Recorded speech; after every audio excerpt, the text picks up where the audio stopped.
Big up, everyone. Good afternoon. We are here. We are huddled together for another episode of the Arsenal Huddle. And within a flash, the season is upon us. Big up to everyone that's joining us this afternoon. What can I say, guys? The three amigos ride again. We're here again. New season. Jezza on my left. Kenny Ken. And we're back, guys. We're back. Jezza, fantastic shirt. That'll go well on the retro show. Wonderful shirt, my friend. How you doing, brother? You okay? Yeah, I'm good, mate. Yeah, your retro shirt stream, I love it. Absolutely quality, that is. So I thought I'd take this one out for you boys. You and Shane, the old Centenary year, 1985. One of my favourite away shirts, this one. I won't lie. Cannon facing the right way. Yeah. Yep, and the sort of wine goes with the yellow. It's a magic. Jez rocking the retro. Yeah, 100%. Big up Shane Gooner in the house. Make sure you're subbing to him. And one and only Kenny Ken. How you doing, Kenny? You all excited? Are you all excited, my friend? Is this it? I am, but I won't lie. It's come around well too quickly. It's like it seems like yesterday we were reviewing the last game of the season against Southampton, and just, as lethargic as it was, we were just thinking, phew, we've got a bit of a break, and then before you know it, it's back again. There has been no break, but I think what's made it kind of go really quickly, I don't think it was the World Club Championships itself or the Women's Euros. I think it's just a transfer speculation. Will we get Sesko? Will we get Gyökeres? The thing was so left-sided that it caused probably the biggest debate. And then we're now in a situation is, will we get Eze? So it's not as if it's been quiet. The transfer speculation itself has made all of us, in one way or another, very busy. Oh, 100%, 100%. It's been a bit of a roller coaster of a summer, isn't it? I mean, at the start of the summer, we were saying we need 6-7 players to make us a real threat, and we've not really done enough as far as I'm concerned. I mean, Jez, do you honestly think we've done enough? Talking before we get onto a little bit of press conference stuff from our leader. Do you think we've actually done enough, Jez? Do you think we've done enough to actually get bums out of seats and really make us excited? Or do you think we've just sort of entered the comfort zone and just going to plod along and see how it all goes? I think we're still short on that left. To be honest, I don't like seeing Lewis Skelly playing in the left back. I don't think that's his place. Disappointed. Very disappointed if we don't get Eze.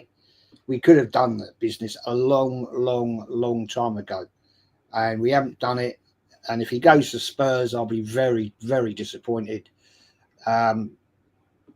because that's going to be a kick in the face to us. I really rate him as a player. He's not a world beater, but he does a good job. But no, we'll be satisfied with Norgard and Madueke. No, sorry.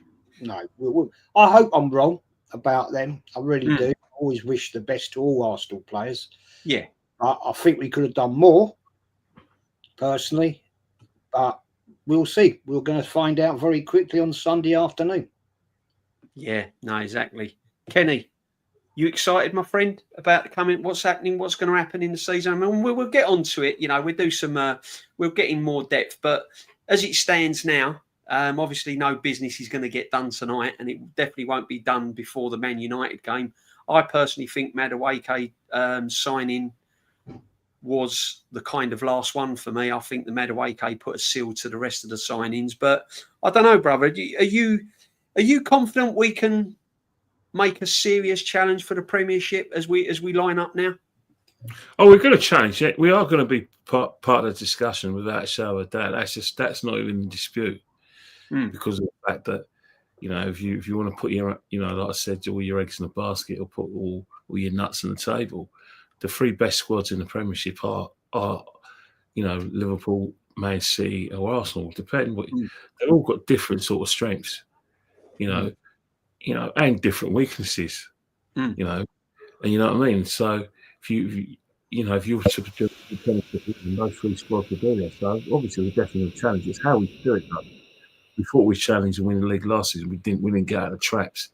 And I'm excited. I think we got a chance, but let's be honest.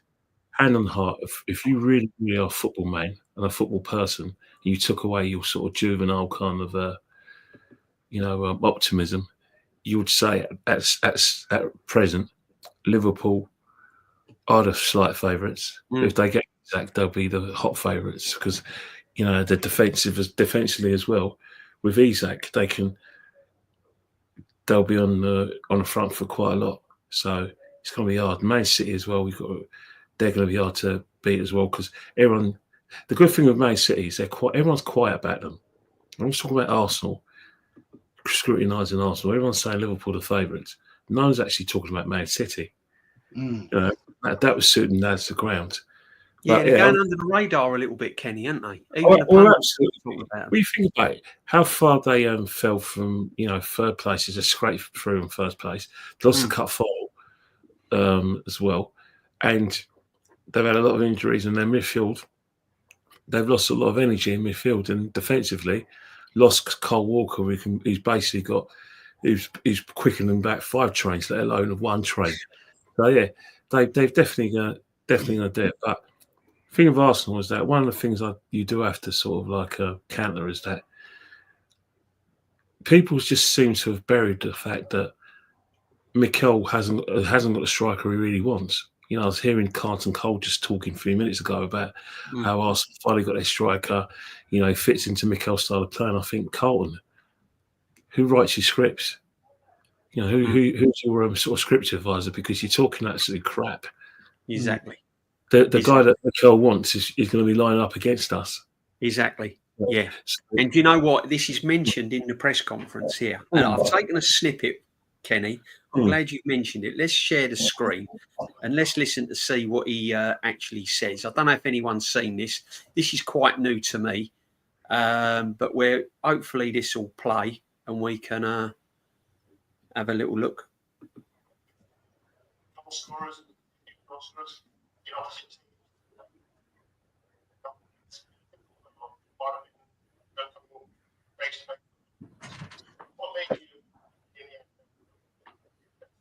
Let's talk about Victor and how happy we are to have him. I think he's going to have a tremendous impact in the team. His adaptation has been very, very good, and we're really happy to have him. Yeah. Just a final thought. Tony Adams is obviously going to be around Arsenal.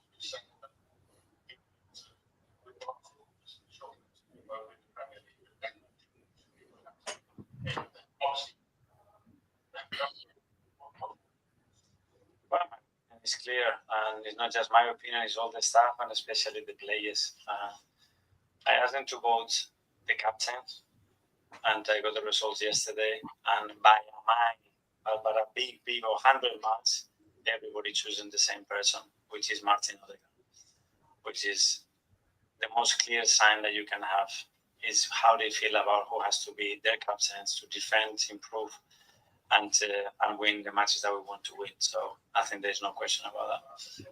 Yeah, thank you. Hi. So let's have a little look. So guys, Martin Odegaard on the captaincy. Everyone voted and he won by a mile. By an absolute mile. Didn't mention about the Tony Adams comment. And to be honest, probably didn't expect him to. We got Matty. Big up, Matty, my friend. I don't know if you've just seen that. We're just going on about the captaincy. I want to get your opinion on it. I've just played the little press conference there that you sent me, man. Thank you very much indeed. Martin Odegaard wins it by a mile. Everyone wants him as captain. Do we believe him, guys? Matty, do we believe this manager by saying that he's been voted by the players? Or do you think the players ain't had much input in who's captain? He's decided who's captain. What's your thoughts on what he's just come out with? First, shout out to everybody. Kenny, good to see you, brother. Jess, good to see you. We're all back, my friend. Good to see everybody back. The season is on the horizon. As far as this goes with Odegaard, they already were behind 100 votes by the time they cast that ballot. So there was no way they were even going to win that vote. So that vote was made by the manager a long, long time ago. Facts. So for me, a lot of this is getting ready to come to an end this season. And I had a good talk with Brother Shane this morning. He called me. We talked for about a good 45 minutes to an hour. And I told him, I said, everything that we're seeing this year is getting ready to implode. This manager today at the press conference, I went back before I messaged you, and I wanted to see the actual press conference itself. This manager's under pressure. Body language shows it. He's saying certain things now. There's certain vernacular he's using. You're starting to, you know, he's people are asking him questions. I actually heard a follow-up question today, which is very rare for somebody to actually ask a question and then follow up, because in there, I'm not sure if it's in that clip or not, but I heard it this morning where the same interviewer asked, well, since Odegaard's the captain, is that enough to push the team to a title? Then he shifts and changes the discussion. See, this manager knows that he's on borrowed time. I told y'all this manager's on borrowed time this season. And it's going to start this weekend. And if we do anything less than a victory against Manchester United, and he's immediately thrust into the hot seat. And JB, you remember last year? Gentlemen, y'all remember last year towards the end of the year? We all kept saying that every game is a cup final. Every game is a cup final. Yeah, that's how it's going to be all year long. Anytime points are dropped, the pressure piles on. Because we all know that if we drop 69 points and we find ourselves looking up, then we're in trouble. We know we're in trouble. And I'll ask this question, the same question I asked last season, the season before that, and the season before that. When has this manager ever overturned a points deficit to win anything? Never done it. He's not doing it. Facts. Kenny, like your opinion on it, because obviously you might have heard that what Tony Adams saying. He was asked a question, and Tony Adams, when he's answered the question, he's not kind of ripped into anyone. He's not been abusive.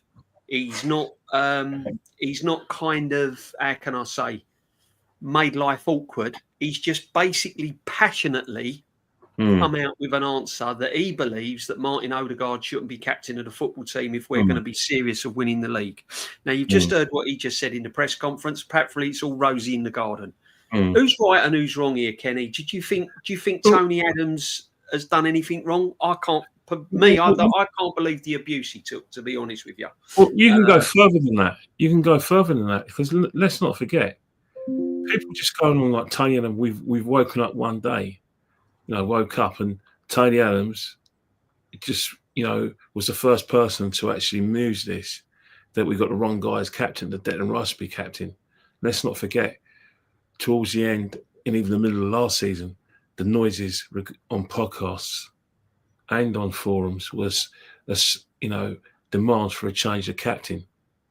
So it's not as if Tony Adams has said anything new. The thing about what Tony Adams has said is that Tony Adams is just going by the captains that he was brought up on. You think of the big captains we've had over the years. We've had Kenny Sampson, a big leader. We've had Pat Rice. Pat Rice was Tony Adams before Tony Adams, and we had Frank McClintock. That's the captains Tony's been brought up on. And if you go Man United, well, come on, Roy Keane, Stephen Gerrard, Alan Hansen, those kind of captains that you admire. And over the years, if you want to even go further back, you always look at Jim Cannon, even though he's a bit of a wazzock and a pork chop, but he was a leader of men at Crystal Palace. Martin Odegaard's in that category. And Tony Adams is right. Let's not forget, if you want to slag off Tony Adams and talk about his managerial career, feel free to do that. But let's not forget, Tony Adams lifted he lifted the Premiership title in 91, 89, 91, 98 and 2002. That's 4 league titles he's lifted, and he's lifted numerous FA Cups for us, and he's also lifted the European Cup Winners' Cup. I think he knows a bit about captaincy, and I think he knows a bit about managers in the field. So you can't discount what he says just because it upsets your favourite manager. The fact is that 50 million, forget his salary. He manages Arsenal. He should embrace the pressure. We're all under pressure as Arsenal fans. We're going to get mullered if we don't win anything. But that's the price we pay. One, for loving Arsenal, and two, for supporting the third biggest club in the country. We're always dead to be shut at. So embrace it. We're not going to stop supporting Arsenal because some opposition fans are going to give a stick. And I don't see why Arteta should get the ump if criticism comes his way, because it's his job. He's the man in possession. Saying that about, who the votes and the captaincy, well, Unai tried to tell us this 6 years ago after Koscielny left, that Xhaka was the overwhelming favourite. So I think between all of us, the captaincy to foreign managers is very overrated. We've been brought up on English, Scottish, and sometimes Welsh managers, where it's a British thing to have a leader. Not quite the same on the continent. The managers, Arteta is a micromanager. Odegaard's not his lieutenant. Tony Adams was Arsene Wenger's lieutenant. Tony Adams was lieutenant to George Graham. There's no lieutenants in modern football in captains. It just doesn't happen. He's not Van Dijk. He's just basically someone who just does what he's told, just like all the other 10 players. So captaincy's overrated. Probably there was an overwhelming thing. Nowadays footballers are so precious that there's actually maybe a grain of truth about it, because footballers don't like to be shouted at. They don't want to clean the boots. They don't want criticism. They want everyone to tell them they're brilliant, and they sulk if they don't tell their way. So, for instance, he's not going to go and have a go on the field because they don't want that, because it hurt their confidence, and it'll be a mental health safeguarding issue. So maybe he's got a point. Yeah, facts, man. Jez, if this manager shouldn't see, I believe the manager should make the decision who should be captain. I don't think he should be voted personally. So if it has been voted, I think the manager should be made. So do you think he swerved on this one? Do you think he's got out of jail by swerving that, by sort of saying to it's the players that vote for him, I don't have nothing to do with it? That's more or less what he's saying. Do you think he's trying to sort of, how can I say, duck out of it a little bit? Because if it was me, I'd be wanting the manager to pick the captain. What do you think? Well, first of all, it's convenient this vote reportedly took place after Tony Adams' comment. I think that's absolute bullshit. And let's put it right. If Arteta, wanted Odegaard as captain, Odegaard's going to be captain. Let's be fair. None of them players, apart from maybe the new players who haven't yet got to live with Arteta yet, aren't going to go against Arteta. So it's a complete bullshit statement. Let's all get it right. Right. Arteta's chosen Odegaard. He wants Odegaard. Are you telling me for the last 3 seasons there's been this club vote amongst the players to say who's going to be captain? I don't believe that for one bloody minute.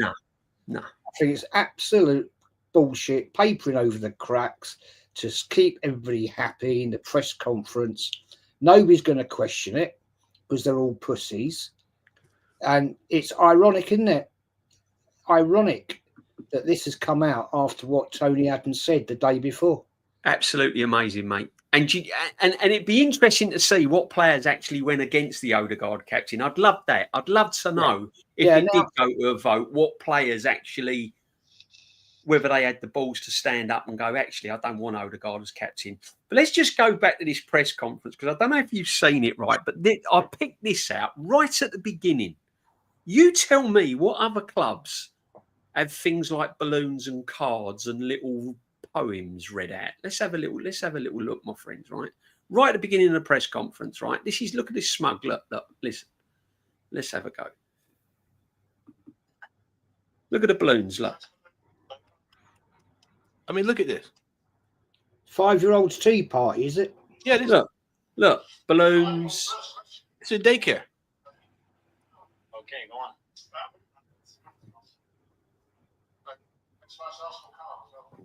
Watch it. Look, Arsenal card.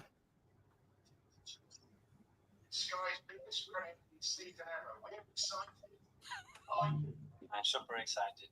Look can't at wait. this. It's been a really productive preseason. We made such an evolution in the squad as well, and we're ready to go.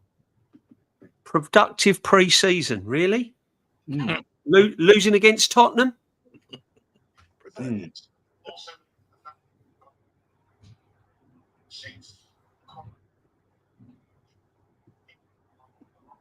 Sorry, guys. 6 quality players all over the pitch. Norgard, Madueke, while Liverpool are getting Verts, etc., etc. Probably get Isak as well. But let's listen to more PR crap, balloons, cards, and it's just I don't. How many press conferences would you see top clubs where they're marching in with balloons and cards and all this malarkey?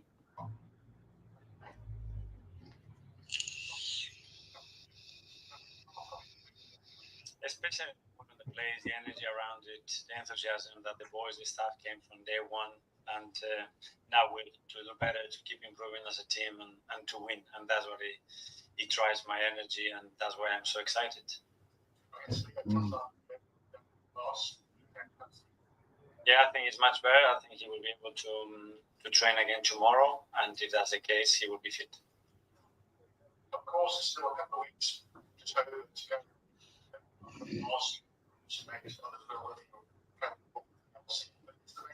Why is he asking?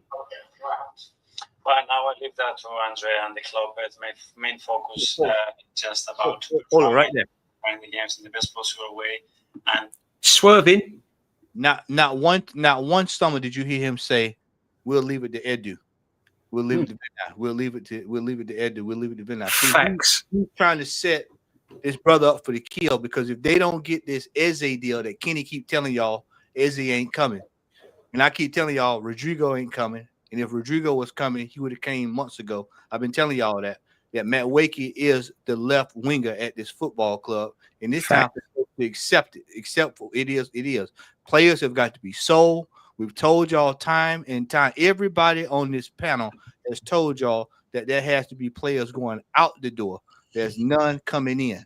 And now this brother, he's letting you know right now, we'll leave it up to Berta. Because he already knows. I've already told him we nobody else is coming in. If anything happens, we'll have 2 go out, and that'll be it. We'll be done. Facts, man. The team. Sunday is the team for the rest of the season. He swerved it, hasn't he? If it all goes wrong straight away, well, it's Berta. It's Berta. Yeah. I've left it up to Berta. And it's fact what you said, Matty. You can go over press conferences pre-season, and not once does he say, "Oh, it's I'll leave it down to Edu, blah blah blah blah blah blah." Now it's all down to Berta. Oh, leaving it to Andre. I'm leaving it to Berta. Let's see what more crap he comes out with at the moment. Now we start the season. It's been a long off-season, pre-season with the markets and being so active on it, and I leave it to them. It's a tough start for Arsenal, isn't it?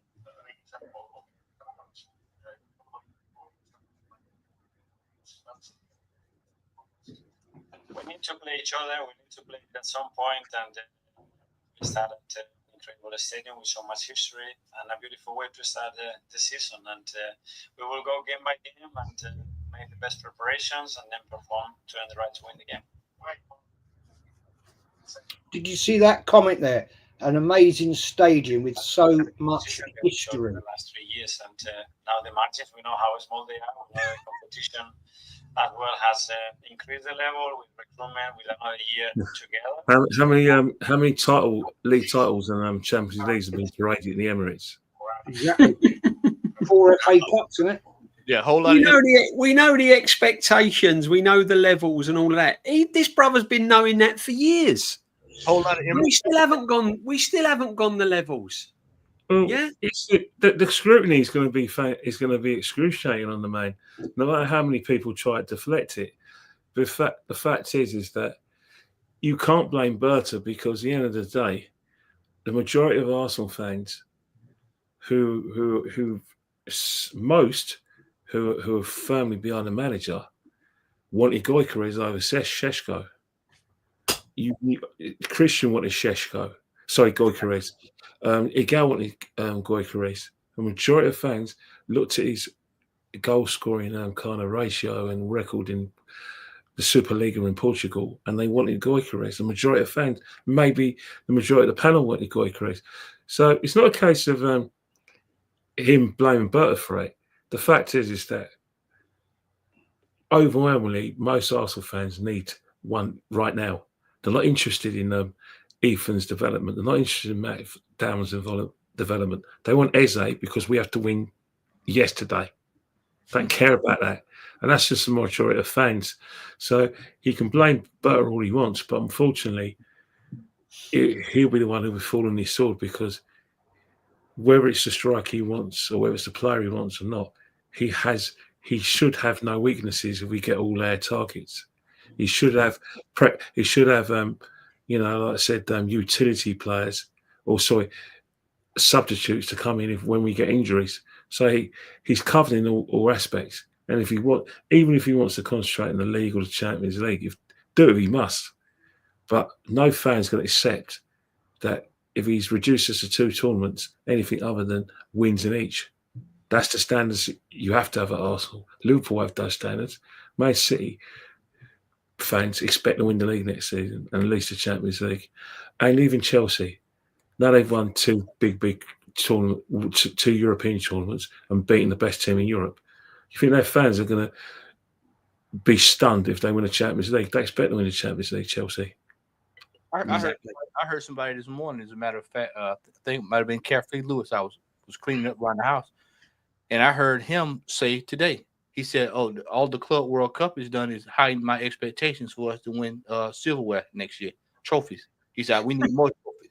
Now, that came from Carefree. They just won a trophy. They just 3 or 4 weeks removed away from winning the Club World Cup. And they're talking about going for the Premier League and possibly champions in the Champions League. And we got a manager still sitting up talking about 81 points.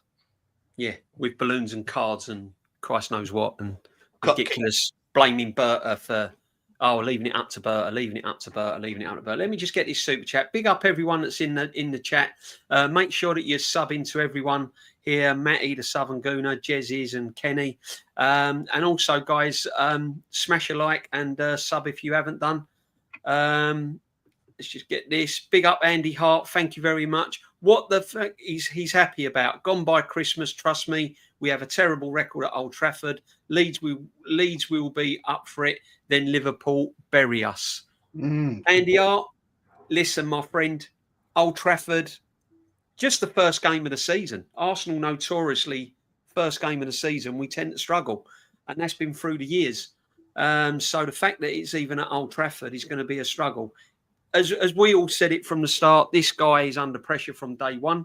We can't afford to drop points in any game. Jay, go on, my friend. Can I ask y'all 3 a question? Because I was on with, well, I think I was on the phone with Norman the other day, and I was going to ask this question. It just made that comment made me think about it.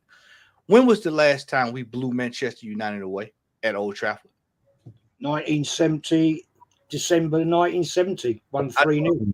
Yeah, I told my father 30, 40 years ago, I said, we hadn't done that in God knows how long.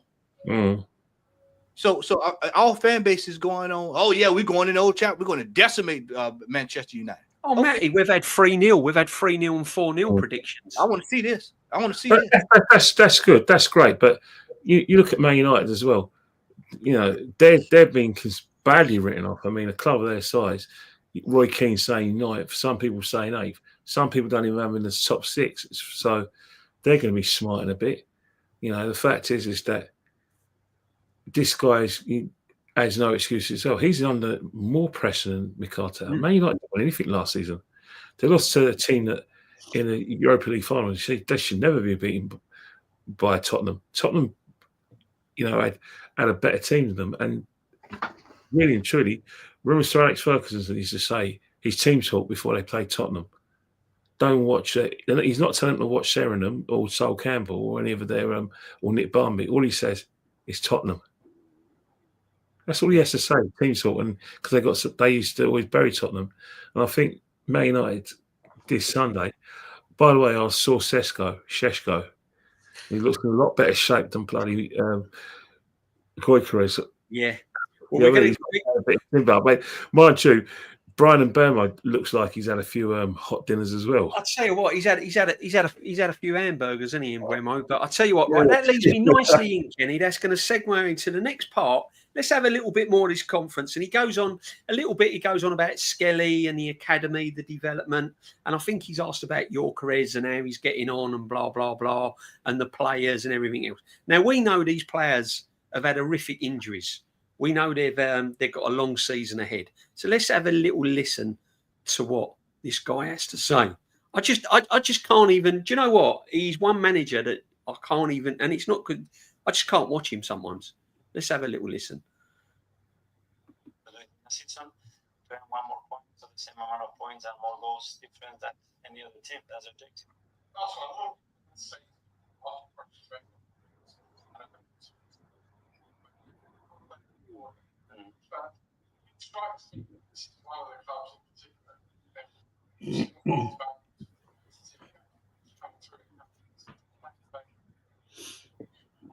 That he discovered by default, by the way. These academy players.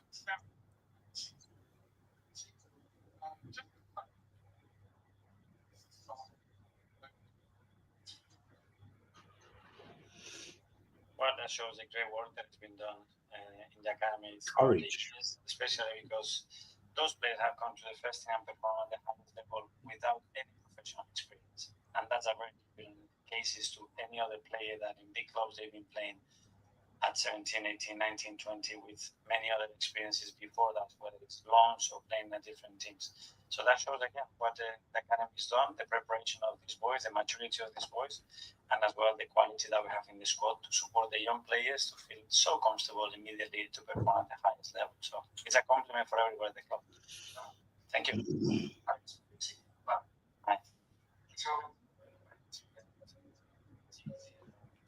Gyökeres.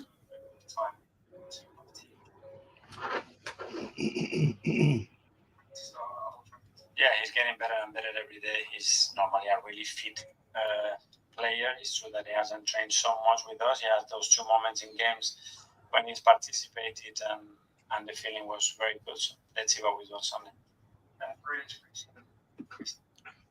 Ready to start? Is he ready to start? Has he given us any insight if he's going to start with him, guys? Is he giving us there anything that Gyökeres is starting on Sunday, or is that comment kind of left it open to if we think Havertz is going to start? Who wants to come in? I mean, I wouldn't be surprised if Havertz starts personally. Guaranteed. Start Gyökeres? Guaranteed he's going to start, mate. You know that, right? He's a fanboy, so we know what Arteta does. He talks absolute bullshit, and what he says, he does completely the opposite. He was talking about the young lads there. You know, he's excited. It takes courage to play them. Why? Yeah, courage. Why does it take courage? It doesn't take courage at all. You either play them or you don't. You're not up in the First World War in the trenches, mate. That takes courage. Now, this guy just comes out of complete and utter drivel all the time. We know it's going to be the same old at Old Trafford. I would be very, very, very surprised if he went out all out attack at Old Trafford. Whereas we have got to get off to a hot and fast start this season. We can't afford to sit back. We've got a tough start of the season, and we've got to get max points out of that. And yeah, it is a tough start, but you've got to play these teams sometime. Exactly. The fact we've got them bulked up a little bit is a problem. But if you're a proper manager with a proper team, show your confidence, set the team up right, and go out and deliver. Facts. Because I don't want, if it's a 1-1 game going into the 70th minute, I'll be very, very annoyed if Arteta suddenly goes defensive, because that way we did it last year. winning positions, 1-1, and that's what he does. He don't bring on an attacking play; he brings on a defender, and I can see exactly the same again. Man United are, in my honest opinion, our biggest rivals outside of the tribal rivals. That's Tottenham, obviously, but rivals in previous history, going back years and years, even before Sir Alex Ferguson's era. We all will remember those games, even back in the 70s. You know, even the year that Man United got relegated, right? All right, we beat them at home, we drew away, and they were getting binned. So at the end of the day, Arteta's got to set this team up proper right, or God help us. Yeah. Kenny, Matty, I'll ask you the same question. From that press interview on Gyökeres there, yeah, he's getting fitter and every day, blah blah blah. Let's see what we do on Sunday. Is he going to start? I mean, is he going to start Gyökeres, or is he going to get Havertz in there? Is he going to do some sort of madness? What can we learn from that? What can we learn from that? What we've learned is that he started him in the last 2 games, isn't he? Yeah. He started him against he started Gyökeres in last Saturday. He's given him his minutes. I think the way Mikel Arteta's shaping that side, he probably will start. But that doesn't mean Kai Havertz won't play alongside him. Remember, Martinelli hasn't impressed in training.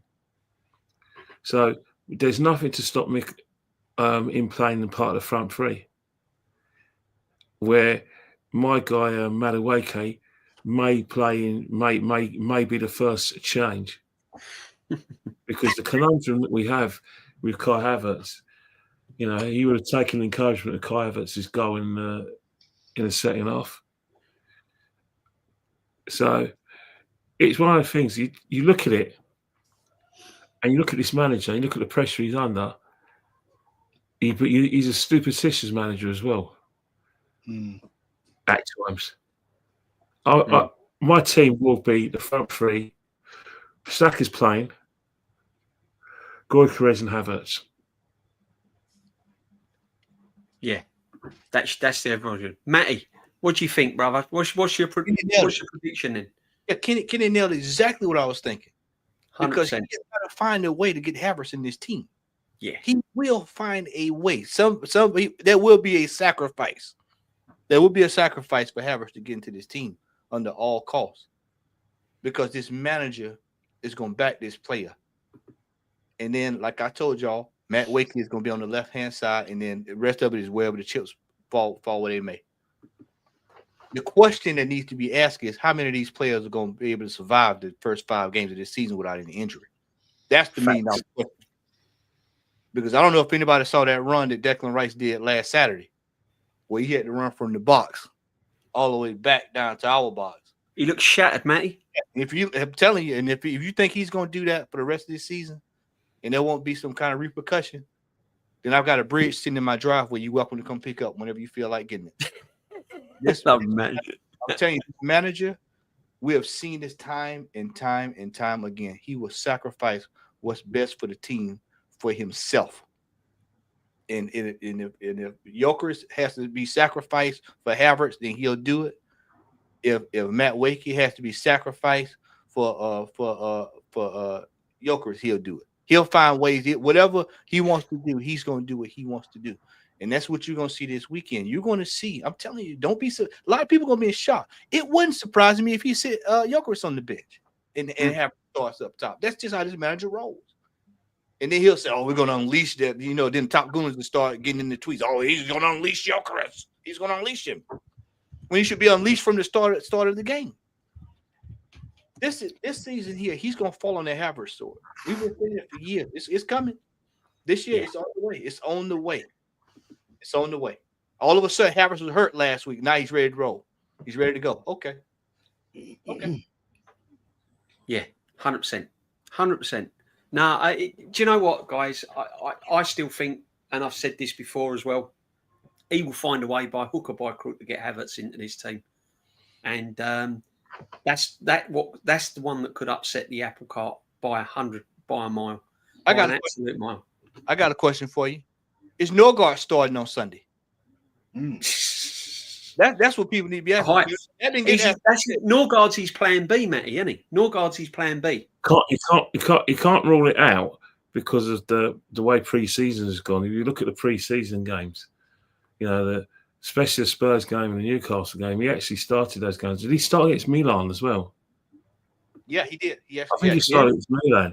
So in terms of like his development fitness, you know, you've identified an issue with Declan Rice in terms of his fitness issues. That, you know, towards the end of last season, Declan Rice was begging to come off because he's done. I don't know if he's still carrying his toe injury or not, but the physical presence of the situation is that ideally he would love to play. Ideally, he would love to play two of Mendy.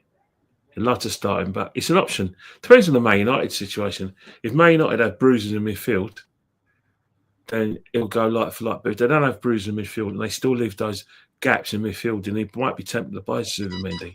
But something tells me that Norgard's going to be his Mr. Dependable this season. So he knows he can trust. He knows he's going to follow team's instructions. Hence the fact I think he'll play a lot more games than we anticipate. Yeah, no, facts, man. I honestly think Madueke is going to play on the left. I think Gyökeres probably will start, but I'm not. Do you know what? I'm just really open-minded. I'm not, for the first 6 games, I'm not really kind of looking at it, to be honest with you. But all I know is Sunday, we need 3 points. If we're going to make a statement for the rest of the season and set a benchmark, we need to get 3 points on Sunday. Some people say a draw. Yeah, I've predicted a draw. But honestly, I think we need 3 points because the Leeds game ain't going to be easy. They've got a shot to nothing, Leeds, because they're playing one of the top 6, if you like, early in the season. They've got time to recover. You know, they can go there and enjoy the day out and enjoy themselves. So that's not going to be easy. Then you've got, you know, Liverpool away. So, Jez, what's your prediction for Arsenal in general?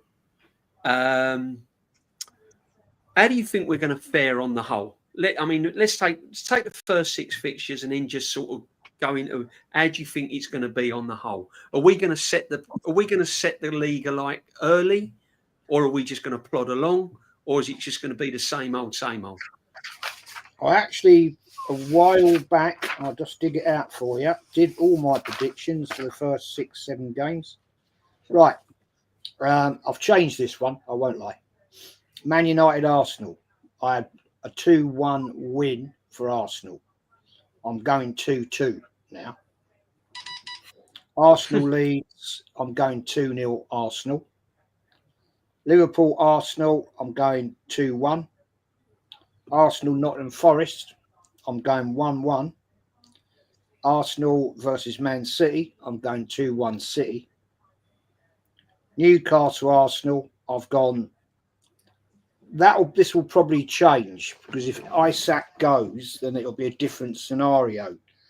But I originally put Newcastle 2, Arsenal 0, purely and simply of history in the last 2-3 seasons. We ain't done well at St James's Park for quite a while. Arsenal West Ham, I've gone 2-1 Arsenal. So I wouldn't say that's ripping up the league. That's my prediction, of course. But I wouldn't say it's ripping up the league, is it? No. Yeah, not so. Quite reasonable predictions there. I haven't gone stupid and said we're going to win 3-0 at Old Trafford and we're going to go and we're going to beat Liverpool at Anfield and all this and all that. Confident about Leeds, but I could be totally wrong because they're just newly promoted. They're going to have that new injection of getting back in the Premier League. I think it's going to be a very, very tough start. I do. But I'm not going to fall down the rabbit hole with all these people are saying, oh, well, yeah, we've got Gyökeres, we got, Zubimendi and all this. Yeah, they got to get in the team, mate. They got to settle down. And don't forget, I'll just add this one before I shut up. Right, we've got these new players in, these youngsters, I mean. Right, it's all pre-season's great. Happy to see them. Starting in the Premier League is a different story. Right, they're going to have to get used to that. Predominantly playing away at Anfield, you're going to stick the new kids in. I think that'd be a major mistake. And where he's got experience, Skelly's got experience, but not enough. Max Dowman, great one, but sticking him in Anfield, not sure about that. Yeah, no facts. Kenny, looking at the fixtures there, I think by the end of October we could be looking at concentrating on just the cups. Personally, well, we got a team to get those fixtures. Man United's going to be hard. Let's face it. Man United are going to refuse to lose against us. This guy's no fool, man. He's never ever going to make those mistakes in the midfield and defence. And if you like, Onana, he hasn't got Onana in goal. Who knows? He might put him back in. But even if he puts him back in, there won't be that many mistakes. And those, you know what I mean? So they're going to be difficult to break down. So I will go for a draw. They've actually got the feel-good factor as well because they've got some new signings. Leeds, they're going to make it difficult for us. They're trying to sign players. They're going to look at the blueprint that teams have got against us, and it'll be a 2-0, but we'll struggle. Liverpool, they could catch a cold, but ultimately they ain't going to want to. It depends on what their second game of the season. Newcastle, they come out of traps with 2 wins in 2. They're going to be very, very confident. But either way, he knows that their defence could do a bit of work. He has to select the right team. So he's going to be cautious and he's going to hit us in the counter attack. We'll struggle then, which means we'll be lucky to get a point. I think we get a point because we always raise their game and make ourselves difficult to beat against Newcastle. So far I've got 5 points. So I've got 5 points. Nottingham Forest. Depends if we will beat Nottingham Forest, but it'll be hard. Man City, home advantage may help us, but if they get their act together, then we could look at a point. Newcastle depends on Isak, but if Newcastle use the same blueprint as they normally use against us, someone else has put their hand up. Jacob Murphy could get the winner against us. You know, Gordon, who he's still playing, can get the winner. You know what I mean? By that time, they might have Wizard. Either way, the blueprint to play against us won't change. And therein lies the problem because we still are not completely convinced that we can break down teams with low blocks. If you look at this is in October, West Ham at home, it's harder than West Ham away. Oh, 100%. They've done us twice. They've done us 2 years running. Fulham home and away is always me hard. Palace home and if Palace turn up on their day, they're compact, we'll struggle. So you think about all these teams. You know, London clubs who we beat at their ground, when they came to the end, it was a difficult kettle of fish because they played the low block and we can't break it down. So you're right. We could be out of the title race by the end of September, especially if Man City and Liverpool win all their games. Yeah, including this is game. To me, it's worrying. By the 1st of October. And we've got Champions League mixed in with that. And the problem is, Kenny, the reason why it's worrying for me is because we need to get creative. I've said it time and time again. Gyökeres is a fantastic player, but he's no world beater. He needs supply. He needs people around him that's going to be creative. And if you've got Odegaard that's not showing up in big games, we haven't got Eze over the line. Doesn't look like we're getting Eze. Madueke's playing on the left when really he's a right-sided winger. If they isolate Saka and take Saka out of the game, where are these goals coming from? Matty, looking at those fixtures, I've got 1-1, 2-1. I've got Liverpool beating us 3-1. And then I've got us beating Nottingham Forest 2-0. and then I've got us losing at home against Man City 2-1. And then I've got us beating West Ham 2-1. And so I'm worried, my friend. That worries me because I don't think we've done enough in the transfer window, and I don't think this manager is going to change the way he plays tactically enough to score us goals from not just Gyökeres, but we need to score goals from everyone. What you saying, brother? What has history shown us? That there is no room for error when it comes to this football club under this manager. We don't have any room to drop points. We have no room to drop points at all. Any game. Listen to me. The entire season, we got to figure out a way to win most of these games. And I'm looking at the schedule, August, September, October. Kyle has already said it's over. Kenny just said it could possibly be over there if we ain't careful. Let's say I'm going to play devil's advocate with everybody on the panel and in the chat. Let's say we survive this. Let's go down to November, December, January. Yeah. Look at December. Look at December. Look over at January. You see that? Look at February. This is almost like last year. There's no room to hide. And we hadn't even started talking about Champions League fixtures yet. We hadn't even, the draw comes out at the end of the month. We hadn't even got to that yet. We hadn't even got to see what we're dealing with in the group there. And then you look at this schedule, and then you just think back. Let's use history. Let's look at the team. Jazz, you 2-3 injuries away from capitulation. We're right back there again. Yep. November, December. We're back to that again when it started getting cold. Then they want to go to Dubai in January for warm weather training. They come back, and then what you got? You got Liverpool, Forest, United, Leeds, and then we got an FA Cup in there somewhere as well. FA Cup is thrown in there somewhere in January, yeah. And then we got Carabao Cup in this part of the year that's coming around the pipe that he'll throw in the trash too. He'll throw that on in the trash again. This manager is up against the gauntlet, and this is why. This is what I was trying to tell D the other day when me and Kenny was on with Potts, is that if you're looking at bringing in the creme de la creme with a schedule, because this schedule came out a long time ago, so everybody knew what the schedule was. You can just look at it and tell you should be having everything you need in order to get prepared. There's no excuse, gentlemen.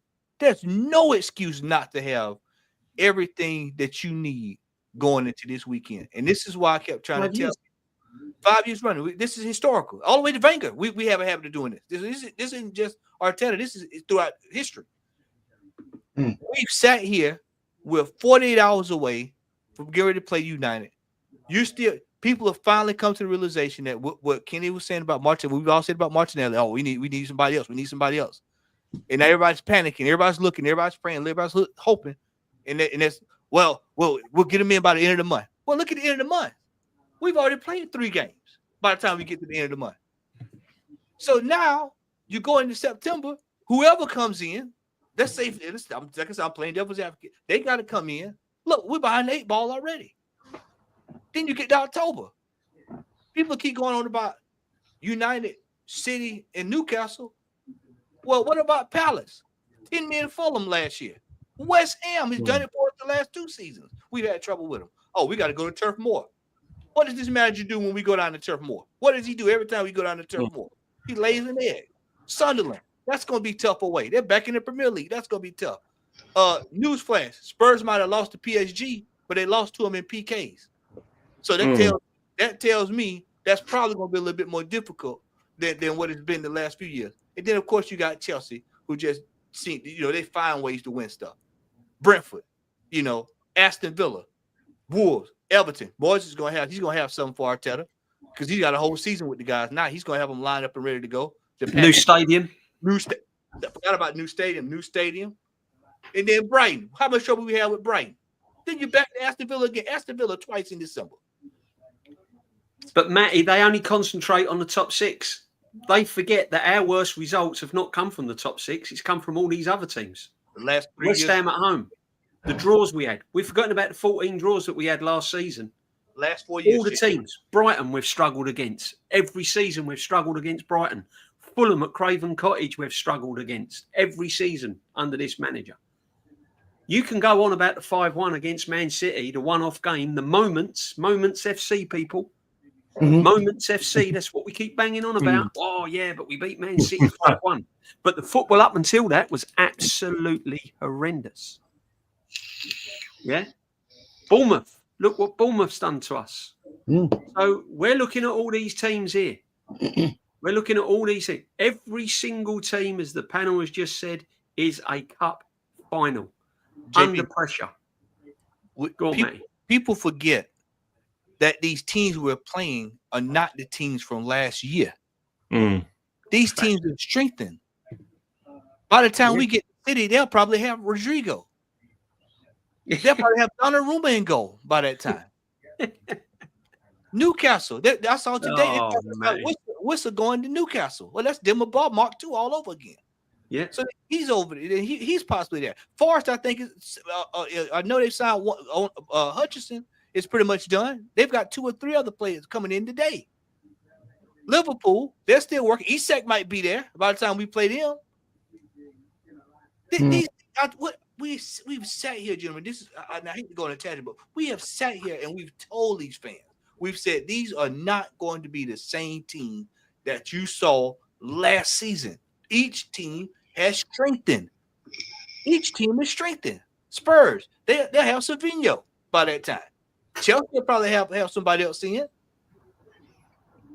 This is going to be peak. This manager had no room for failure, and we know that's what he thrives on. He breathes and sleeps. He's anti-football. We know failure is coming. Is it the AFCON this year, Kenny? Next year? Yes, it's the AFCON next year. So, in terms of like Liverpool, where Mohamed Salah is going to go with the AFCON, in terms of Arsenal, we don't have. I'm trying to think of. We haven't got any players that play in the AFCON. Really. No, it was only Party, wasn't it? But he's departed, obviously. I think Spurs, will have a few players playing in the AFCON, a couple of their midfielders. But in terms of the AFCON, the effect it will have on most clubs, it will have an effect on Man United because Mbeumo plays for Cameroon, but they've got to qualify. Nigeria started playing Nigeria. Nigeria have lost 2 games already, so I don't think they'll be qualifying. So any Nigerian player that plays for any club in this country, you've got to buy because Nigeria are not going through. But yeah, it's a very condensed program this year, and let's not forget we got Main Onana as well for Cameroon. Let's not forget we got a very, very, very condensed international record because obviously we're going to have like qualifiers and playoffs. When you look at March, April, Brighton away, Everton home, Wolves away, Bournemouth away, City away, Newcastle home. I mean, that's no easy run there, is it? We know what happens at Brighton. Everton, Bournemouth, yeah. Man City away, we know what happens there. Newcastle home, that's not a given. All depends what happens with Isak and all that. But we've got some very tough selections of games in certain points of the season. Yep. And that could be, and this is, as Matty quite rightly just said, right? We're not even yet taking into account any injuries. And we're going to get injuries, of course we are. So we don't even know that one in the equation yet. So this manager, my point is, this manager's really, really got to step up to the plate now.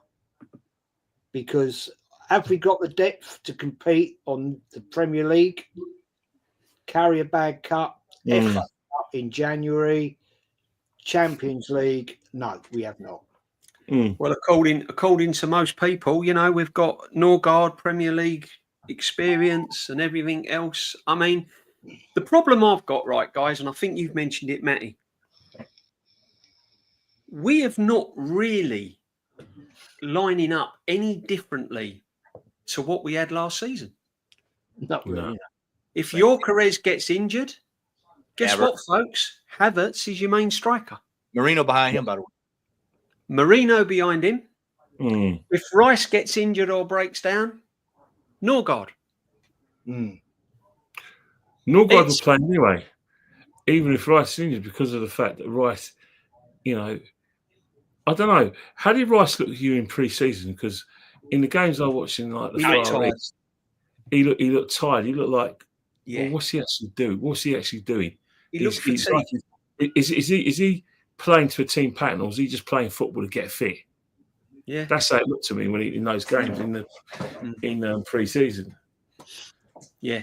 And Zubimendi, I've said with the ball, he looks good. With the ball, he does some good things.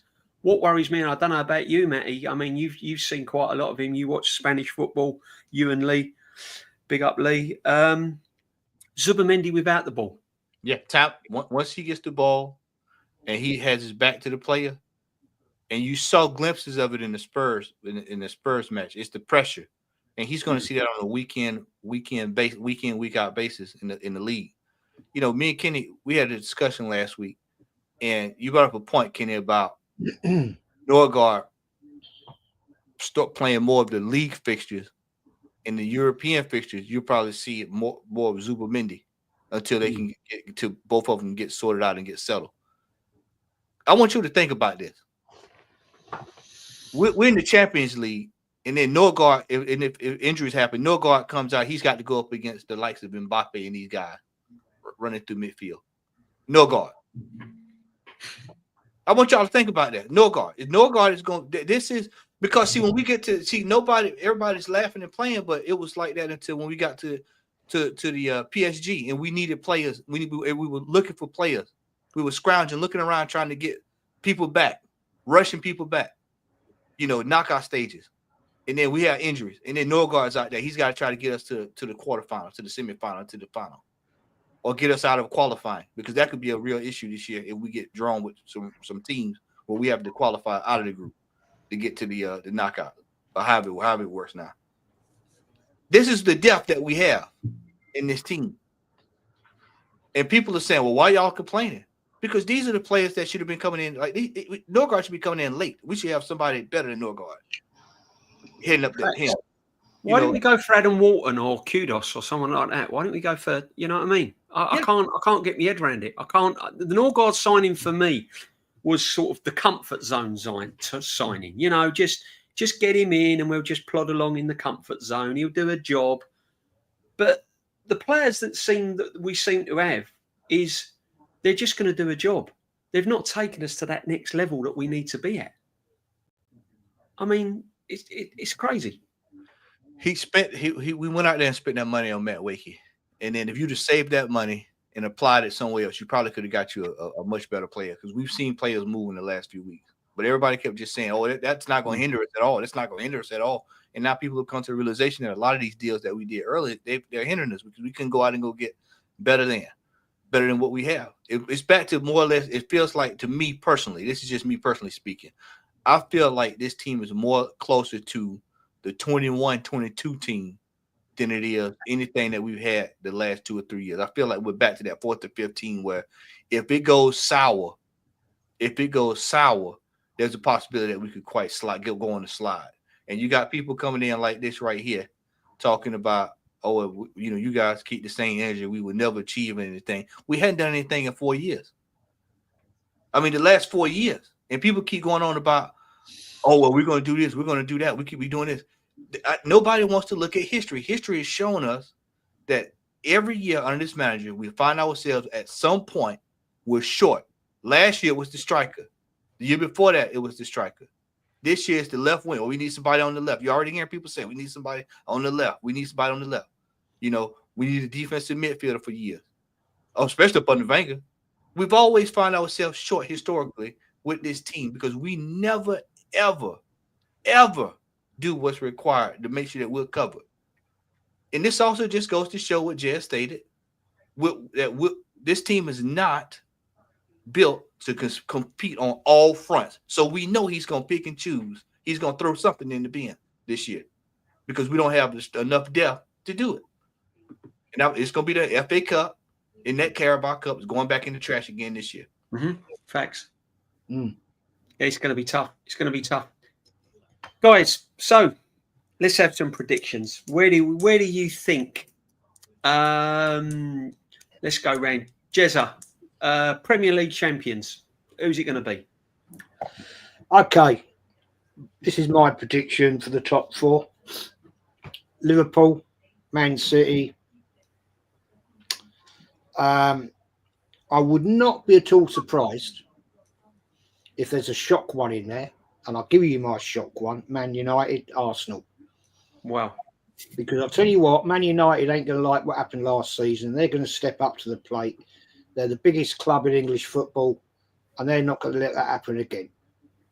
So there you go. There's my prediction. If there could be another shock coming there somewhere, I don't think it's going to be a walk in the park for any of those top 4 teams. Personally, I think it's going to be a fight to the death. But I think Liverpool just have a little bit too much. Man City, they've basically got 2 bloody teams, so they can switch it about whichever way they want to go. Man United, I think, can be naughty, and I hate to say this one, Kenny. Hate to say this one. I wouldn't be at all surprised if Spurs are up there as well. Wow. Yeah. So you think Arsenal are going to finish what, 4th, 5th? Possibly 4th or 5th, mate. They ain't going to win. Let me just say about Parker. Football's changed, my friend. It ain't easy anymore. Football hasn't changed. You put the goal, you stop the goal from going in your goal, and you go and score in the other one. You got VAR nowadays. They're playing on much better pitches nowadays. Yeah. If you think football ain't easy, then well, I don't know what is that. Is that another excuse just in case we don't win anything? Oh, it's not easy. 8 teams can win the Premier League. The manager still hasn't named the 8 teams he thinks can win the Premier League. So I've just named. Well, I've named my team I think will win it. That's Liverpool. Liverpool, City, Chelsea, Arsenal, Aces. Big up, my friend. Big up the chat. Make sure you're subbing. Make sure you're smashing the likes. Come on, guys. Make sure you're following all these legends on the screen. Thank you for all your comments and everything. It's all much appreciated. Kenny, your predictions. First of all, top 5. Who do you think is going to finish in the top 5? What we saying, Kenny? Liverpool, the best team in the country. It's not even close between Liverpool and the rest of the squads. You know, Arsenal always like to say that the squads that we're close to them, and now we're not close to them. They won the title quite comfortably and deserved it, and they were levels above us, despite what the Arteta supporters would say. I think Man City will finish second. I think it'll be a bit closer. Haaland's goals in itself will keep him in the hunt, and I think Serki will keep him in the hunt.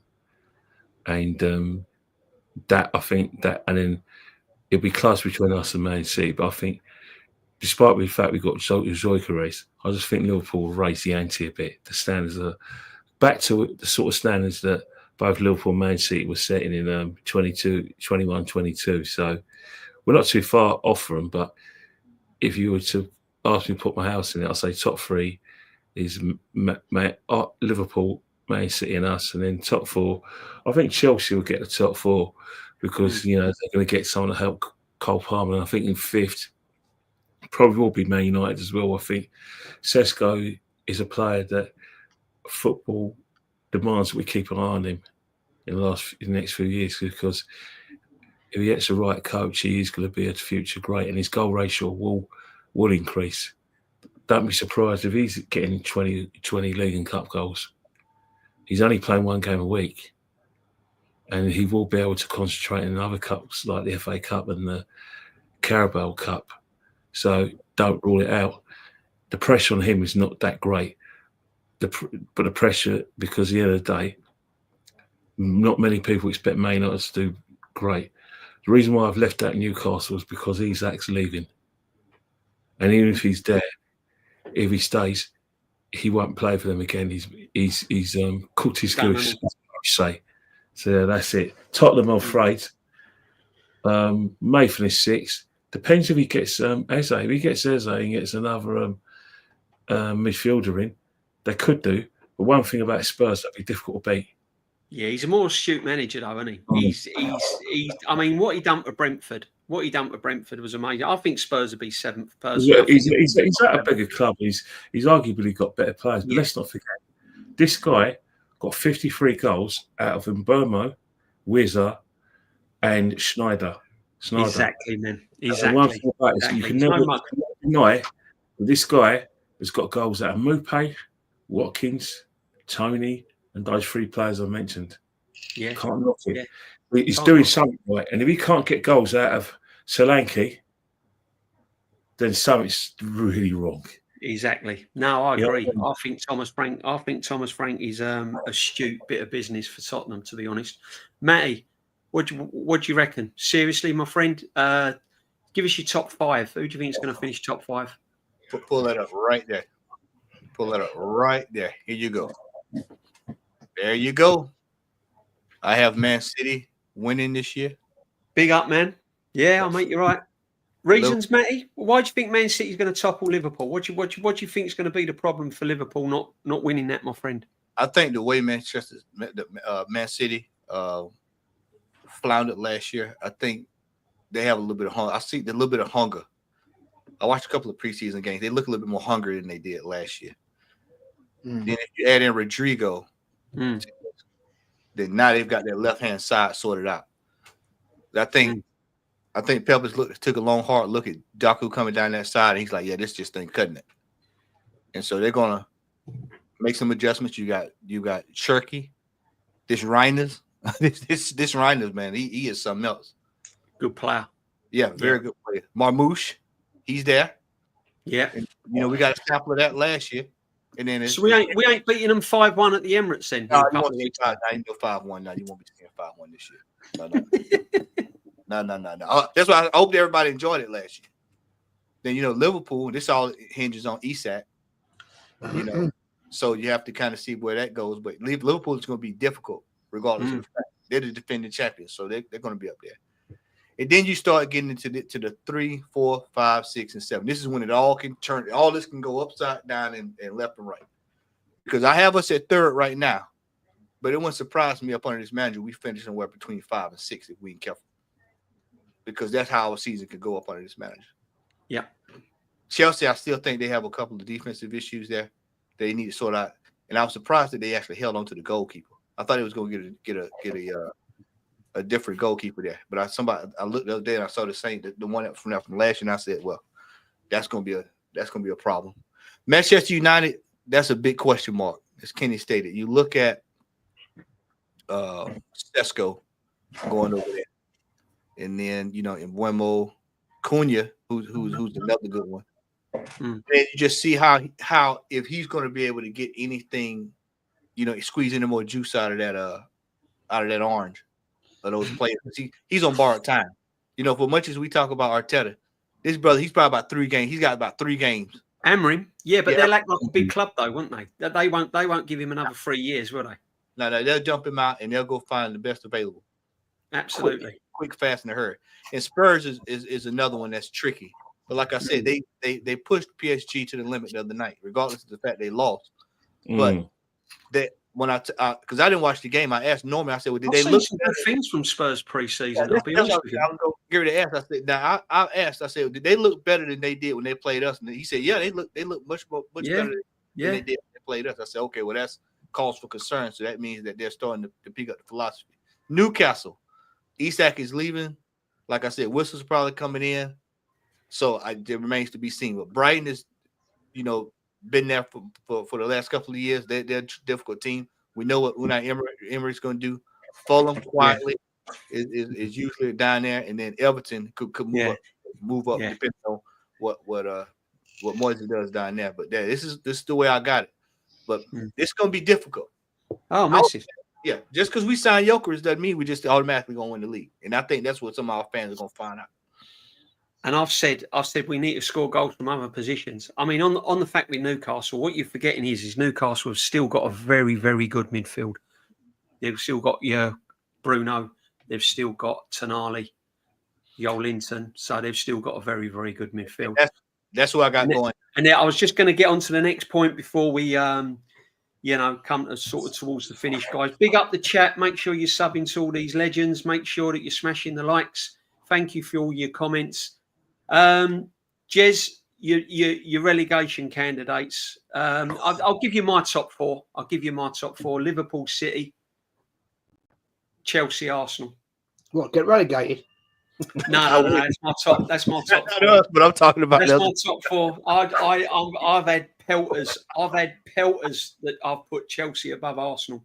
I've had absolute pelters from it. But I just think I just don't think we've done enough. I think we should have acted more like the way Liverpool and Man City acted in the transfer window. Yeah. I think we're in the comfort zone, and I think we're 2 or 3 players short of lining up like we did last season. And it's a worry for me. But that's my opinion.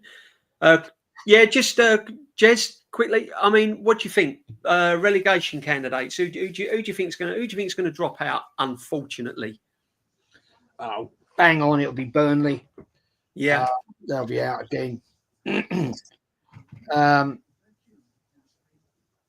I wouldn't be surprised if it's Sunderland. And here's a shock one for you.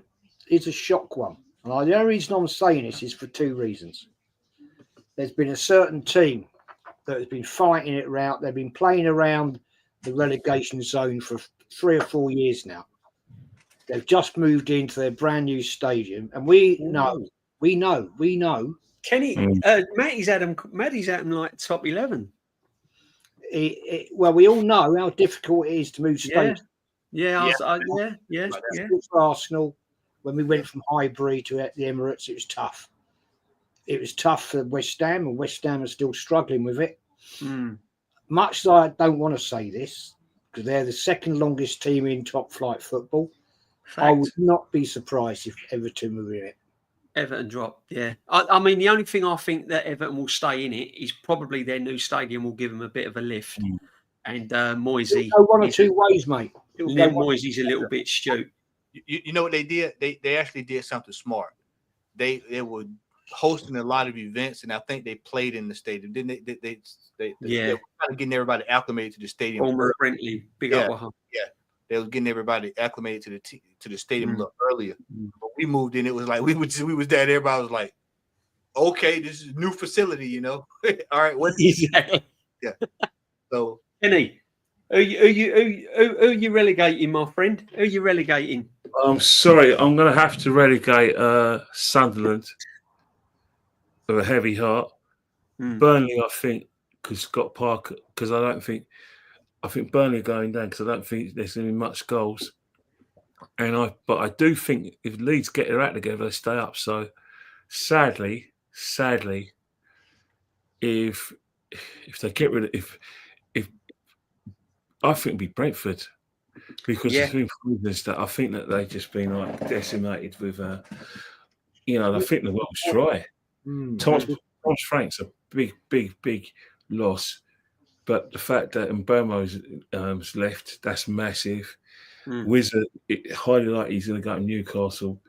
So, and they've lost their captain as well, who holds it together tactically for them. So, yeah, it's going to be hard. Yeah. Keith Andrews' first job as well. He will need a miracle to keep him up. They'll have the money, but they won't have enough time. Mind you, they're trying to get Ritara from Bournemouth, and then they won't. He will go there, but I don't think he'll go there in time. He'll go there in maybe the deadline day. But yeah, that might help. But I don't know. But Brentford need to find do what they do really well is to get a striker. If they can't get a striker and put that ball in the net, it's trouble. Yeah, they're going. I personally think Brentford will go, and I'm going to throw one in here. Wolves. Yeah, I got Wolves. I got Brentford, Wolves, and Sunderland. Yes. And the teams hovering around, unfortunately, and I hate to say it because I think West Ham, because they've not sorted out their midfield, I think West Ham will be kind of having another season down there because of their midfield. I think Leeds. His home form will be key. I think Leeds is. It's no one's going to want to go there. But the Yeah. thing is, the way he plays, because if you think about,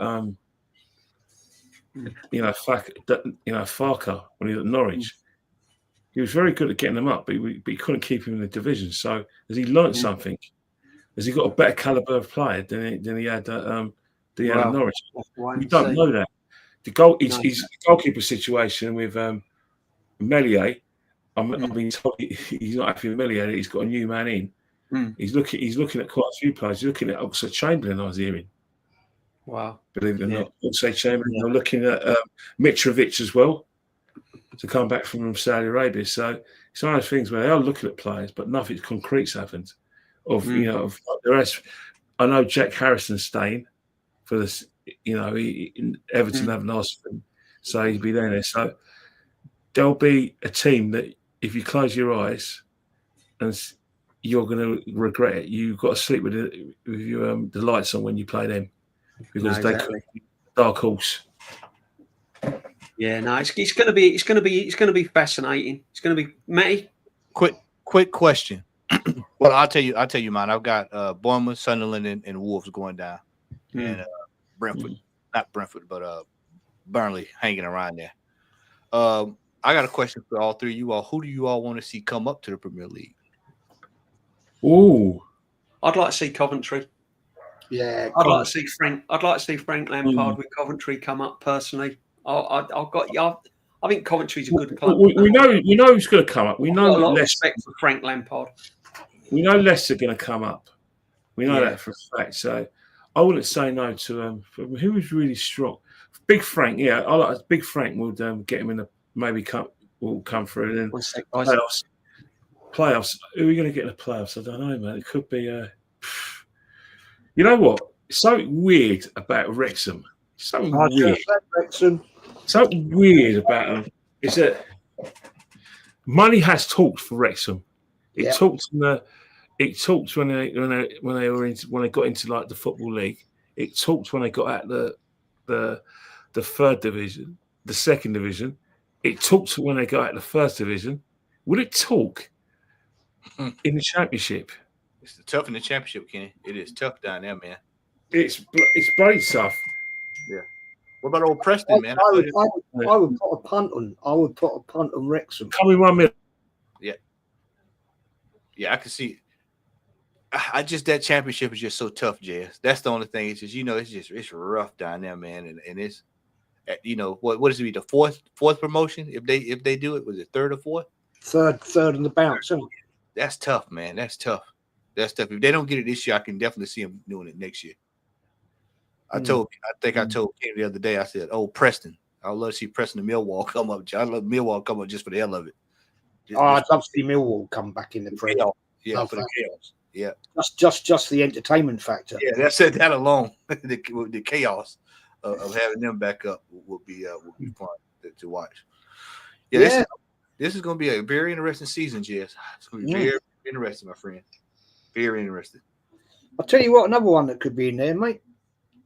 They've doing all right. Is Charlton.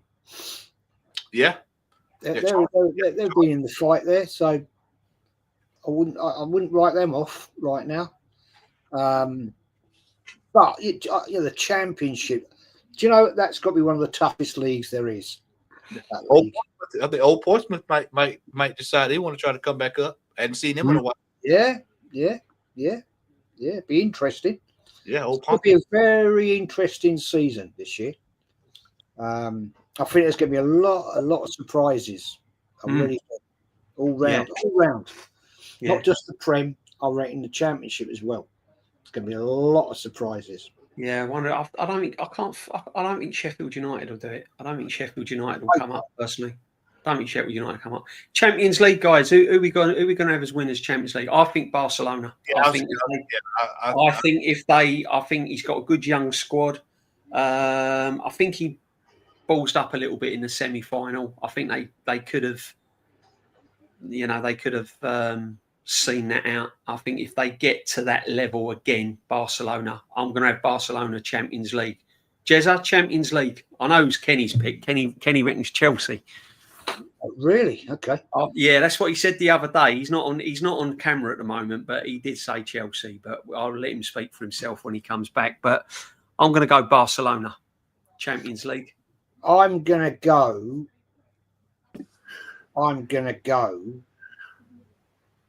Barcelona or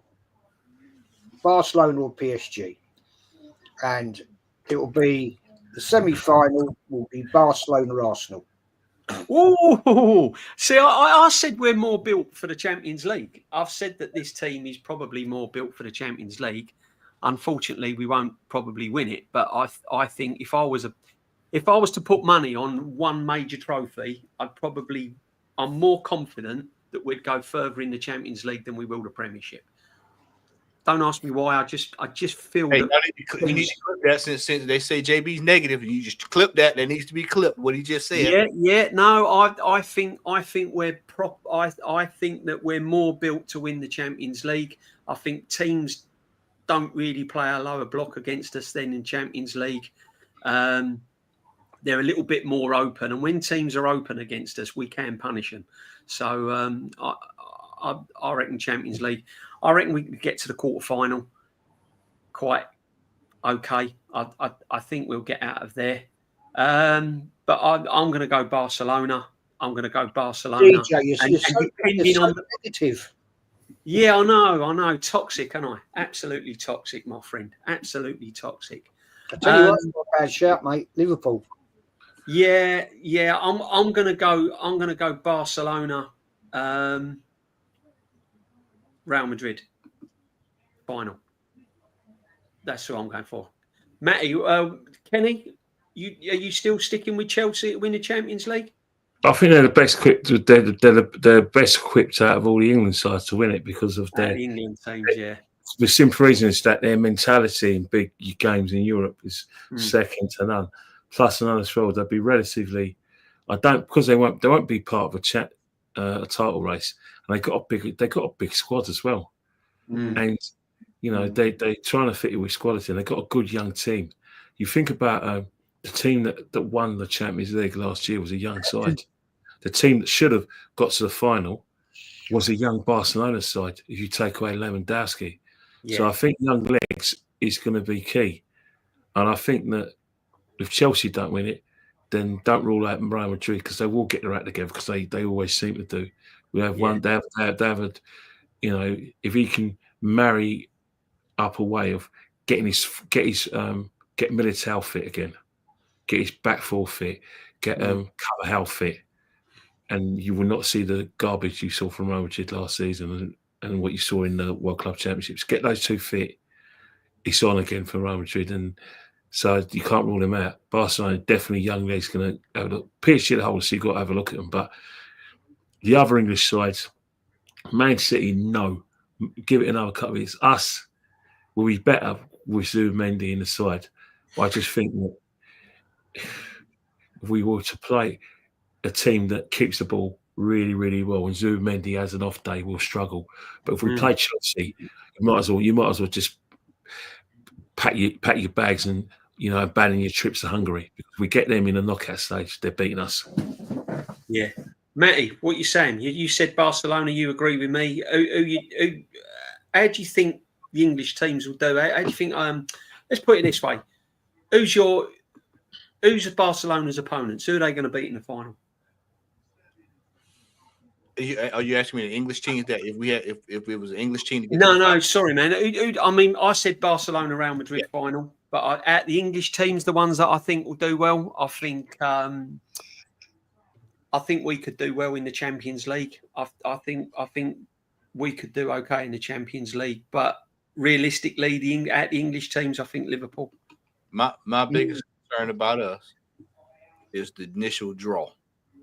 If we end up in a group with Napoli, Bayern Munich, any of the big boys, that is where the problem's going to be. We got to hope that we get the draw. That's because I'm telling you, there's a couple of potholes. Atletico Madrid, because they definitely strengthened. So I think we'll probably fall out in the quarters. Yeah, I said quarters. Yeah. I can see Barcelona, and I can actually see Bayern Munich. Yeah, good shout. Bayern Munich. Good shout. Yeah, I was tempted to say Bayern, but I don't know with Bayern. It all depends on what the draw is. It all depends on. There's a few cogs. Yeah, of course it does. It does depend on draws. It depends on a lot of things. But can you see Spurs getting out? Can you see Spurs doing a Villa and qualifying automatically, or do you think they're going to go through the playoffs, or do you think they'll drop out the playoffs? You know, it's going to be interesting to watch Thomas Frank in that kind of cup. Now, you know, it's hard for me to say with Spurs. I don't know. I don't. It's a funny one, isn't it, with Spurs this season? Yeah, because this is their first time back in a while, and then it's the new format. I mean, it does bode well for teams that with the format if they can get out of there and get a decent draw, then yeah, you can work. Move. We saw it with Villa last year, but it's just it all depends on the luck of the draw, especially once you get out of the group. Initially qualifying not for the playoff, but qualifying for the knockout stage is the key. But if you have to go the long route, kind of like what PSG did, then that means that if the team with the most momentum could actually, just like PSG had all of that momentum, qualifying, and then they got to the knockout stages, then they went down the line, and we saw what they did. So I just think PSG. I looked at them during the Club World Cup, and I think they're starting. Some of their players are tired because they've literally been playing. Yeah, they haven't stopped. So. I agree. I don't think PSG. I think there's a few. I don't think PSG will do what they done last season in the Champions League, but I might be wrong. The manager's good. They've got some players. Yes. Let's just get the Lynch in. Big up the Lynch as always. Big up to you guys. Prem is back. Go Bournemouth. 100% Lynch. 100%. And we've got this one here that I starred as well. Chelsea give 11 million in World Club Cup bonuses to Jota family. Absolute class. Big up Chelsea as a football club. That is wonderful. That is. I thought I had to star that and big up. And I just want to say as well to all the Liverpool fans as well tonight. I'm sure there will be banners and respect, and rightly so, to Diogo Jota. Once again, Anfield's been hit with another blow. But I'm sure the home crowd and everything will do them, and the Bournemouth fans will do it proud this season. They'll be playing for them, and if there's any club that can rise above adversity, it's Liverpool. That's going to be hard to play against. That's the thing I'm saying in off season, that they're going to eat. Their legs are going to be sort of like. Like have this kind of sort of like extra gear because they're playing for him. They're playing on emotion. The crowd will drag them, especially at home.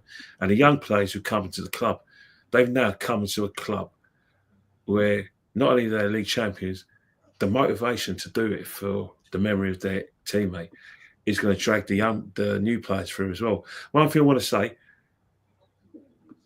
Crystal Palace fans, from the Crystal Palace fans I spoke to, not all of them, they weren't. They did. I don't think it was done on purpose, but not observing the minute silence for Jota. I think what it is that when people come in late, they it's like you don't realise it, and it's like you start chatting, and then everyone's shh, and then it makes just as much noise as before. But so that's my take in terms of Liverpool fans booing the national anthem. Well. Scousers, the 1980s, Yossa Hughes, Toxteth riots, like I said, the militant party, job losses. What do you expect? True. No, big up. I mean, big up Chelsea for doing that, and God bless you. Yeah, I mean that's a good question. Who's gonna be top goal scorer? Haaland, your choice? By a mile. Yeah. Salah's not replicating what he did last year. No, plus he's AFCON, isn't he, as well? So that's going to knock a few weeks off his goal tally without a doubt. And Liverpool are going to miss that. It'll be interesting to see one thing about Salah, though. Salah will get at least, in the league, he'll get at least 18 or 19 goals. He won't get 29, but those goals are still going to be probably more than our Gyökeres, 8 or 19 goals. I know who I wanted to be. Big up, Jam Boy. Victor Yokers is who I wanted to be. But Yeah. Oh, yeah. Listen, we all want your careers. I mean, if your careers goes and bangs 20 odd goals and he's flying and he's playing every you know what it week is, right? Is and that he's not the been way put out on the left play, wing or centre half, he'll be fine. but the way Liverpool play and Liverpool attack, it's suited for players like Salah to get goals. mm-hmm. Is the way we play conducive to our players getting goals, getting a 20-goal season, even if we've got a 20-goal season striker? Or is Gyökeres not the player that's going to cause 20 goals, but he's a player that when it's really tight and you need someone to put the ball in there, that's the main, which means him sort of like justifying price tag may not be 20 or 30 goals a season. It could be tight games that can win you, get you to a Champions League final, a tight game that can help you push for that league title. Mm. You can score 15 or 16 goals, but if that's a winner in a Champions League semi-final, or that's a winner that helps you win the league, is that money not money well spent? Yeah, it's like old Eduardo. Is Sesko scoring Sunday, guys? Is Sesko going to score Sunday? I hope not, because you know how it is when United players score on their debuts, man. Oh man, I hope not. That's like a wind beneath their wings if they score. Can you imagine it? Can you imagine Sesko banging in the winner? Can you imagine it? Oh, this manager's player that he wanted. I can't be doing with it. They'll be out on Monday morning talking about I told you we should have signed Sesko, but it'll be there, won't it? Berta's fault. We never signed him. Yeah. It'll all be happening, guys. I mean, chat. What can we say? The season is back upon us. The legends are back on the screen. Make sure you go and follow them all. Matty the Southern Gooner. Jez is Arsenal. Kenny, where can we find you? Kenny Ken 1972. 1972. You know all the legends. You know them all anyway. The chat, you've been absolutely amazing again. Spot on, guys. Now we're learning. Spirit of Rashford possesses Sesko. We've got all the chatting, guys. We've got all the Jim Bobs and the Jam Boys. They've all been in today. Absolute legends. All of you as Lynches. Thank you for all your super chats. And so we've made our predictions. We've also spoke about the press conference. We've also seen it balloons and cards at the press conferences, and the manager has spoken about the captain. Apparently, the captain was picked by the players unanimously, without question. Landslide. The captain is Odegaard. He hasn't got us over the line since he's been captain. Let's see if he can get us over the line next season. Let's see if he can do it. Let's see if both of them can do it, because we need to start this season with a bang. Every game's a cup final, and we need to be on it. We need to be on it. And if we're not, then we need a change. We need a change. Simple as that, guys. Simple as that. Jez, what you got coming up, my friend? Not a lot planned. Monday night, of course, I'll be on with you, Kenny. I don't know if you're there, Matty, on Monday night for the podcast. On Lee's 6 o'clock, I think it is. And then Tuesday is the weekly old school show. Tuesday 6 o'clock. And after that, we'll go from there. Yeah, we haven't got time to watch the Odegaard interview, but I'm sure it's a belter. Kenny, where are you, my friend? Are you got any more streams? You're going to watch the Liverpool game, no doubt. Oh, that's down and cook me dinner as well. I think I'm on with Rashid at 1:45, and obviously we've got the game on Sunday, and obviously we've got the podcast. I don't know. Is it 5 or 6 o'clock these days? The new podcast. It might be 5 with Lee. Is it 6? I think it's 6, isn't it? Yeah, I don't know. He moved it to 6. We don't know whether it's 5 or 6. We have no idea. He'll let us know. I'm sure. Either way, we're looking forward to it. We're back anyway. Back. Hopefully, lateness ain't greatness. Matty, what we doing, my friend? What you got coming? So, unfortunately, Monday I've got to work. I just took an assignment today, so I got to work Monday. So big up, my friend. Y'all are gonna be helping me on that 2-hour drive on the way home. So I've been listening to you all coming back. But Sunday we'll be there with Lee for the watch along, and Yeah. I am in the process of working on a pre-record about this discussion about international football fans supporting football. So I'm going to deal with Gunnar Lee. And that whole- He let himself go there. I think the problem is that you can't put because you've got the ump with Igal, you can't put everyone in the same brush. Exactly. Regardless of what Igal's not going to change. Igal's always going to clickbait. He's always going to say the wrong thing. He's always going to be annoying. But the fact is that you could have just said him, but you used everyone else. Maybe someone told him, "I'll go and support Spurs," and he happened to be from anywhere outside the UK. Maybe that is, but you can't do that because at the end of the day, we're all in this together. Mhm. We're all in this together.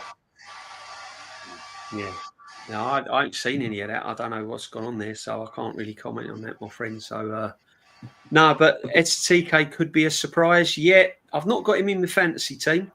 Thing with But guys, make sure you join the Arsenal Huddle fantasy team. If you go on my channel, on the post, the code is there.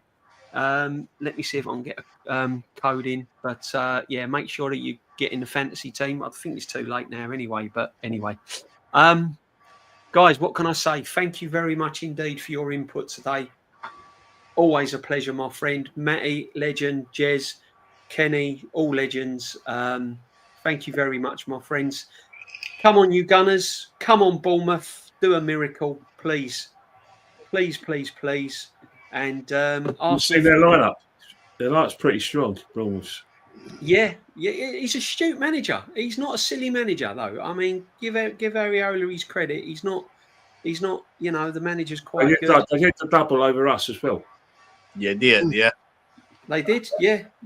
Big up the chat. Make sure you're subbing. Make sure if you haven't subbed, put a sub on it. Make sure you smash a like. It does help the channel. Make sure that you follow all these legends as well, 100%. And big up to everyone.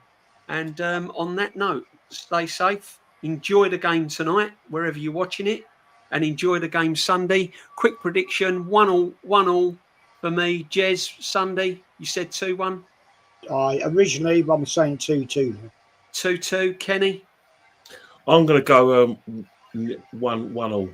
1-1, Matty. Yeah, I think both teams make themselves difficult to beat. I'm going to go 2-2. 2-2. Looks like it's going to be a draw, guys. Looks like it's going to be a draw all round. So big up, everyone. Bless. We're gone.